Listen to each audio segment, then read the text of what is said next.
Olá, amigos e amigas, tudo bom com vocês? Meu nome é Aline e sejam muito bem-vindos ao meu canal. Bom, queridos, hoje eu decidi trazer para o YouTube a proposta de lidos do mês. Porém, neste vídeo vou falar sobre as minhas leituras de junho e julho. Vocês estão vendo que eu estou usando o microfone do jeito certo, né? Como lapela, porque quando sair um vlog, o próximo vlog que vai sair, lendo uma autora específica, vocês vão entender por que eu não estou podendo mexer esse braço. Inclusive, não trouxe os livros aqui, alguns eu li no Kindle, outros eu li físico, e eu não estou podendo pegar peso. Então, como eu estou com o meu caderninho aqui para me orientar sobre as leituras, eu tinha que escolher o que eu ia fazer com o braço que eu posso ficar movimentando. Então, para começarmos o mês de junho, eu vou encarar como uma primeira leitura, porque a primeira vez que eu li esse livro faz muitos e muitos anos. Então, eu me lembrava da premissa, mas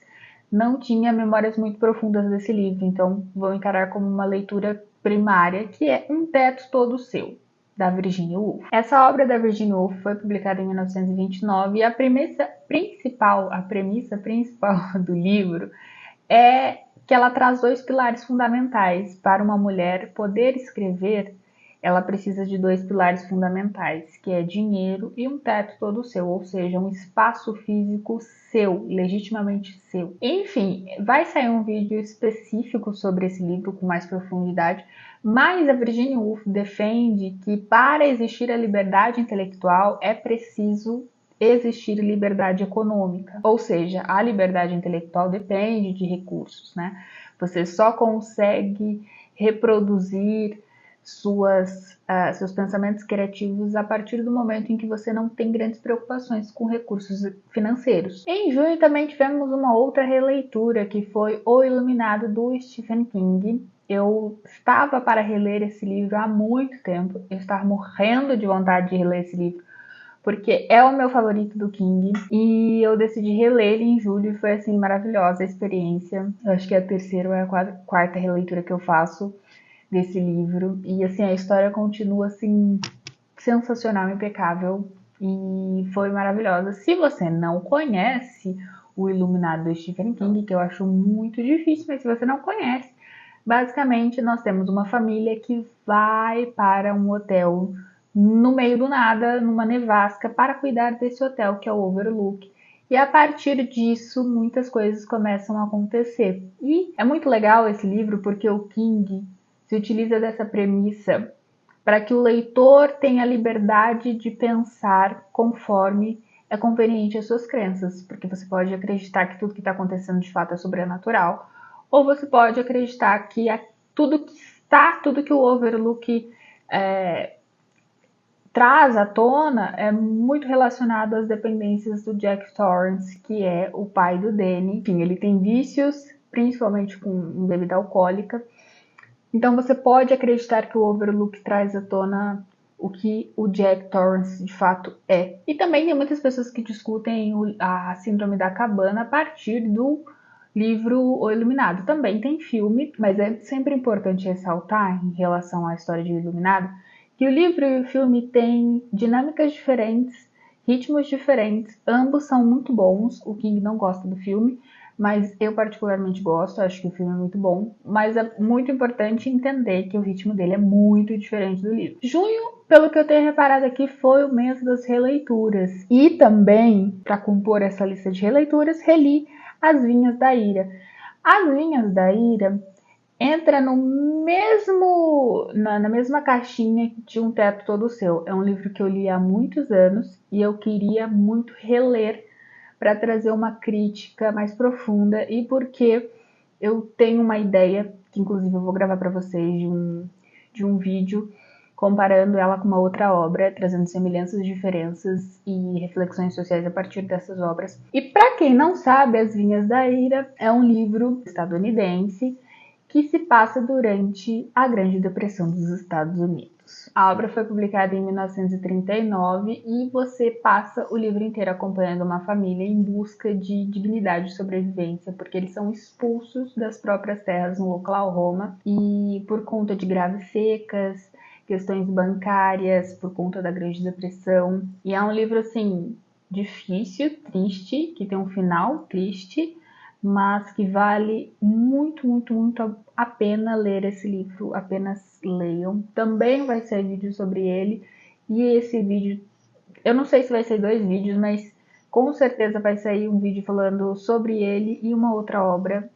E a forma como, enfim, a gente consegue refletir sobre a sociedade. E agora indo para julho, vocês vão perceber que em julho eu li muitos livros de puro entretenimento para descansar a cabeça, porque eu tenho estudado muito e, consequentemente, lido muitos artigos, estou lendo muitos livros cabeçudos, então eu precisava muito descansar a minha cabeça, e aí eu entrei assim bem fundo em leituras de puro entretenimento e coisas que me interessavam, me instigavam e não me faziam pensar muito. Outra coisa que vocês vão ver é que em julho a maioria dos livros que eu li foi da Freida McFadden. Eu entrei num looping de ler vários livros dela, porque são livros fáceis, rápidos, são suspenses com um esqueleto bastante envolvente. Gente, não é nada inovador, tá? São suspenses muito simples,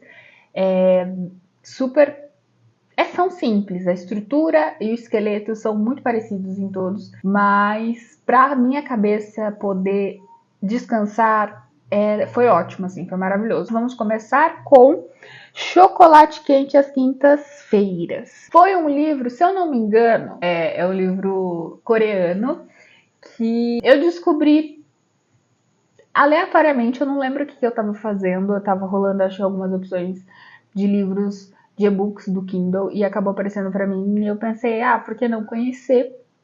E foi basicamente isso que eu fiz. É uma história bem cozy, assim, bem aconchegante, simples, muito simples, que fala sobre, basicamente, principalmente, sobre 2 personagens. Um rapaz que trabalha numa cafeteria e uma moça que sempre frequenta essa cafeteria e pede chocolate quente às quintas-feiras. E é muito legal porque a ideia do livro é como se você você fosse jogado assim na vida desses personagens durante, sei lá, uma tarde e eles contassem alguns aspectos da vida deles. Então foi bem legal, foi bem gostosinho. Se eu não me engano, a proposta desses livros coreanos é ser bem aconchegantezinho, então eu gostei bastante. Pro que eu precisava no mês de julho, foi ideal. E aí a gente começa a ler Freida McFadden. Olhando aqui o meu caderninho, eu achei que a gente já iria entrar na saga de livros da Freida McFadden. Porém, eu esqueci que em julho eu também li Eu Que Nunca Conheci os Homens. E, gente, que leitura fenomenal. Me surpreendi muito com esse livro porque há algum tempo, eu diria até que anos, eu vinha ouvindo várias pessoas falando sobre esse livro, pessoas que eu acompanho na internet e pessoas ao meu redor, e eu não tinha lido ainda. E aí eu peguei despretensiosamente para ler, e eu amei esse livro. Inclusive, eu percebi que eu esqueci o Chico, fazendo a aparição dele. Eu esqueci de falar as notas dos livros. No fim, eu vou falar a nota de todos eles, tá bom, gente? Mas basicamente, a premissa para quem não conhece, não leu ou nunca ouviu falar sobre, a premissa do livro Eu Que Nunca Conheci os Homens é basicamente 40 mulheres presas em uma jaula subterrânea, que são vigiadas por guardas mudos, assim, eles não falam, eles não interagem. Elas interagem minimamente entre elas e existem inúmeras regras, por exemplo, elas não podem se tocar. E a gente acompanha isso sob a perspectiva de uma moça que nasceu dentro dessa jaula, então ela não conhece a vida diferente disso. E em determinado momento, esses guardas simplesmente somem, essa jaula é aberta e elas ganham liberdade e elas precisam reaprender a conviver fora dessa jaula. E eu quero muito fazer um vídeo, falar mais sobre esse livro. Eu não sei se eu vou trazer aqui para o YouTube ou se eu vou trazer só para as redes. Então, se você só me acompanha aqui no YouTube, as minhas redes estão aqui embaixo, me acompanhem por lá. Que se eu não falar por aqui, eu vou falar por lá, com certeza. Vou falar sobre esse livro, ele é fenomenal. Ele é muito importante de ser lido. Me lembrou bastante o Conto da Aia. E eu vi depois também uma criadora de conteúdo que eu gosto lá na outra rede, que era de fotos, e Vocês sabem qual que é? Fazendo uma análise de semelhanças entre o conto da Aya e Eu Que Nunca Conheci os Homens, e eu achei incrível. E realmente, quando eu estava lendo, me lembrou muito o conto da Aya. Fica a indicação para vocês, é um livro muito bom, muito importante, e ele é viciante de ser lido. Simplesmente amei esse livro. E agora sim a gente entra na saga de leitura de Frida McFadden. Assim, gente, eu sou uma pessoa que gosto muito de histórias de suspense, investigação, mistério. Gosto dessas histórias. Me geram curiosidade. Então, normalmente, eu acabo recorrendo a algumas histórias que eu já conheço, principalmente no audiovisual, nos filmes, a histórias de terror, de suspense, enfim, que eu já conheço, que eu gosto muito, para descansar a minha cabeça. Curioso isso, né, gente? Mas é verdade. E aí, o que aconteceu? Eu estava muito estressada, com muita coisa acontecendo, estudando e lendo muitos livros cabeçudos, artigos, enfim. E eu queria muito algo que me fizesse descansar a cabeça, não pensar muito e só me divertir, sabe? Só aproveitar. E eu não estava conseguindo me concentrar em nada que fosse audiovisual. O que eu estava fazendo muito era ouvir música, discos, música no próprio Spotify mesmo, e crochetando. E aí apareceu pra mim, assim, não lembro se no Kindle Unlimited ou numa das sugestões de e-books comuns, assim, pra comprar, não lembro agora, o Nunca Minta, da Frida McFadden. E eu falei, vou arriscar, vou ver qual é que é, por que que as pessoas falam tanto dela, e porque eu confesso, gente, eu tenho uma dificuldade muito grande com livros que ficam muito famosos, assim, principalmente na internet. Eu tenho muita dificuldade porque a maioria do pessoal que produz conteúdo na internet, que consome conteúdos na internet, principalmente literários, são muito mais jovens do que eu. Então, isso acaba dificultando com que eu, sabe, com que as indicações acabem servindo para mim. E também não é só por uma questão de idade, tá, gente? Mas por uma questão de gosto também. Eu não tenho gostos muito parecidos com a maioria do pessoal que tem uma grande relevância na internet, nas bookheads, como vocês chamam. E eu gostei muito. Estou para dizer para vocês que o Nunca Minta até agora foi o meu favorito da Frida McFadden. Gostei. Achei que ela construiu bem o mistério. Não é nada. Mais uma vez, gente, ela não é uma ultra mega e super escritora. Ela tem uma escrita muito simples, muito básica. Ela encontrou um esqueleto para as histórias dela que funcionam e ela utiliza esse esqueleto para todas as histórias, para todos os livros. Isso é fato. Assim, muitos escritores que a galera gosta muito se utiliza disso, né? Eles encontram uma fórmula que dá certo, que funciona, e apostam tudo nelas e começam a pesquisar, entender e a criar a partir dessa fórmula. Não tô dizendo que é certo ou errado, tá, gente? Eu tô expondo uma coisa que de fato acontece. E aí, o Nunca Minta, ele é sobre uma psiquiatra que desaparece. Em paralelo, nós temos um casal que está prestes a comprar uma casa e eles decidem ir visitar uma casa no meio do nada, que numa tempestade de neve. Aí eles acabam ficando presos nessa casa, basicamente. E nesse meio tempo, a moça, eu já esqueci o nome, gente, dos personagens. Relevem. Ela encontra uma salinha escondida que tem várias fitas e ela descobre que essas fitas são dessa psiquiatra, enfim. Gente, não vou falar muito sobre a história porque eu acho que o interessante é você ir descobrindo e acompanhando sem grandes informações, mas leiam. Esse até agora foi o meu favorito. Em seguida, comecei o livro mais falado, o livro mais famoso da autora, que é A Empregada. E aí, gente, que eu gostei da Empregada. É uma história muito legal, uma história muito boa, que tem uma premissa diferente do que a gente está acostumado nos livros de thriller, mistério, suspense. Confesso para vocês que eu ainda não consigo centralizar, encaixar a Frida McFadden em somente um gênero.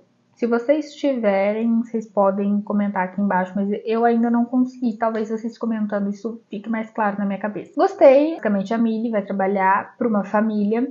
Ela precisa muito do emprego porque ela tem ficha criminal e ela não consegue empregos por conta disso. E no desenrolar da história, a gente vai descobrindo tantas coisas referentes a Millie e referentes a essa família. A mulher que contrata ela tem altos e baixos emocionais muito grandes e a história vai se desenrolando, vai ganhando uma forma que você não espera até chegar onde ela chega, o que a Millie de fato é e se transforma, para então se desenvolver ao longo da trilogia. É uma coisa achei bem legal, não vou dizer que inovador, mas é uma história pouco vista e eu diria que bastante atual dentro do cenário que a gente tem visto, né, na sociedade de feminicídio e violência, não sei se posso falar, mas contra a mulher. Bem interessante, virou filme, eu não assisti, vi muita gente falando que o filme é ruim, mas confesso que assim, gente, não tem interesse nenhum em assistir o filme. O livro eu gostei, mas o filme eu não tenho interesse em assistir. E por último, para finalizar os nossos lidos, os meus lidos do mês de junho e julho, finalizando o mês de julho, eu li o segundo livro, O Segredo da Empregada. É uma continuação, né, de A Empregada, e a gente acompanha o que a Millie se transforma, o que desenrola na vida dela, como o que ela faz no primeiro livro se torna emblemático na vida dela, ela passa a ser reconhecida por aquilo, e como que isso vai afetar na próxima história. Enfim, não quero dar spoiler, porque eu acho que tudo que eu falar sobre esse segundo livro acaba dando spoiler do primeiro, enfim. Mas entendam que os acontecimentos do primeiro livro têm um peso, eu não sei se peso, mas uma relevância muito grande na vida da Millie e no que como ela vai seguir a vida a partir dali. Enfim, gente, eu já terminei a série, eu li o conto, que são 3 livros, né, da Empregada, e um conto, eu li tudo, mas eu terminei agora, no mês de agosto, e aí a gente conversa sobre eles no fim do mês de agosto ou no fim do mês de setembro, não sei, vamos ver se vocês preferem assim, de 2 em 2 meses, ou um a cada mês, enfim. Depende também da quantidade de livros. Se eu ler bastante livro em agosto, eu faço um só para agosto. Mas é isso, gente. Eu espero que vocês tenham gostado. Tentei ser bem sucinta sobre as premissas dos livros, para não se alongar muito. Os livros que eu achar que geram conteúdo legal vão ter resenha nas outras redes. O que eu acho que gera vídeos maiores, eu trago aqui pro YouTube. Esqueci, tava bem pequenininho e esqueci de falar. Em julho, eu também li, foi o meu livro do mês, inclusive, reli, depois de quase 15 anos, a Formação do Brasil Contemporâneo, não posso esquecer, tava aqui no finalzinho da página, quase que eu não vejo. Que eu trouxe vídeo para vocês aqui da introdução do livro, eu vou fazer um vídeo completo trazendo uma análise do livro inteiro. É um livro muito importante, assim, não tenho o que dizer, gente, assistam o vídeo. Não vou dar a premissa dele aqui, porque eu quero que vocês assistam o vídeo que eu fiz sobre a análise da introdução do livro. Então, esses foram os meus lidos. Vou falar para vocês rapidinho as notas de cada um deles. Um Teto Todo Seu, óbvio, 5 estrelas e favorito. O Iluminado, 5 estrelas e favorito. E As Vinhas da Ira, 5 estrelas e favorito. Junho só teve favorito, até porque foram todas releituras de livros que são muito importantes. Em julho, Chocolate Quente às Quintas-Feiras foi eita, que quase não sai, 3 estrelas e meia.